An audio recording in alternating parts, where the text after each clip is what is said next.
గోల్కొండ మన రాష్ట్రం మన TV. Please subscribe Golconda TV. For more updates bell button పై క్లిక్ చేయండి.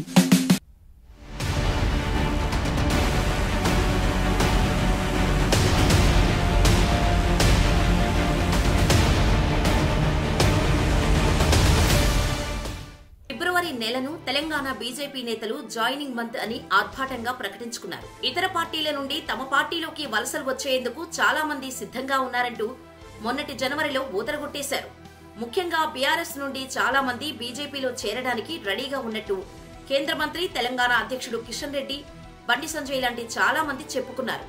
తీరా చూస్తే జాయినింగ్ మంత్ మొదలై 22 రోజులు అయిపోయింది, కానీ గట్టి నేతలు వచ్చింది లేదు, చేరింది లేదు. దీంతో బీజేపీ సీనియర్లలో టెన్షన్ పెరిగిపోతోంది. అగ్రనేతలు అడిగితే ఏం సమాధానం చెప్పాలో తెలియటం లేదట. ఏదో తూతూ మంత్రంగా అక్కడక్కడ ఎంపీపీలు, జెడ్పీటీసీలు మాత్రమే జాయిన్ అయ్యారు. ఇలాంటి వాళ్ల వల్ల చెప్పుకోదగినంత ప్రభావం కనిపించదని అందరికీ తెలిసిందే.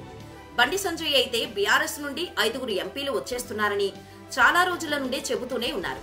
10 మంది ఎమ్మెల్యేలు కూడా తమతో టచ్ లో ఉన్నారని నానా రచ్చ చేస్తున్నారు. అయితే వీళ్ల మాటలను పార్టీలోని నేతలే చాలా మంది నమ్మటం లేదు.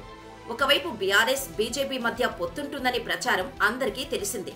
నిజంగానే పై 2 పార్టీల మధ్య పొత్తుంటే గనక బీఆర్ఎస్ కు చెందిన ఏ స్థాయి నేత కూడా బీజేపీలో చేరడానికి ఇష్టపడరు.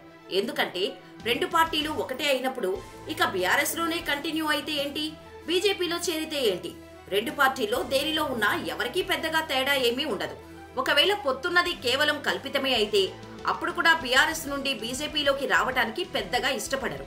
ఎందుకంటే జాతీయ స్థాయిలో బీజేపీ బలంగా ఉండొచ్చు, కానీ తెలంగాణలో మాత్రం ఒక మోస్తరు పార్టీనే, కానీ ఏమంత బలమైన నేతలు, క్యాడర్ ఉన్న పార్టీ అయితే కాదు.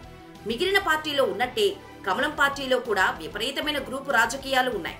బీఆర్ఎస్ నుండి బీజేపీలో చేరిన ఈటెల రాజేందర్, కాంగ్రెస్ లో నుండి బీజేపీలో చేరిన కొండా విశ్వేశ్వరరెడ్డి లాంటి వాళ్ల పరిస్థితి ఎలా ఉందో అందరూ చూస్తుందే. కాబట్టి జాయినింగ్ మంత్ అయిన ఫిబ్రవరిలో ఇప్పటి వరకు చెప్పుకోదగ్గ నేత ఇతర పార్టీలో నుండి ఎవరూ రాలేదన్నది వాస్తవం.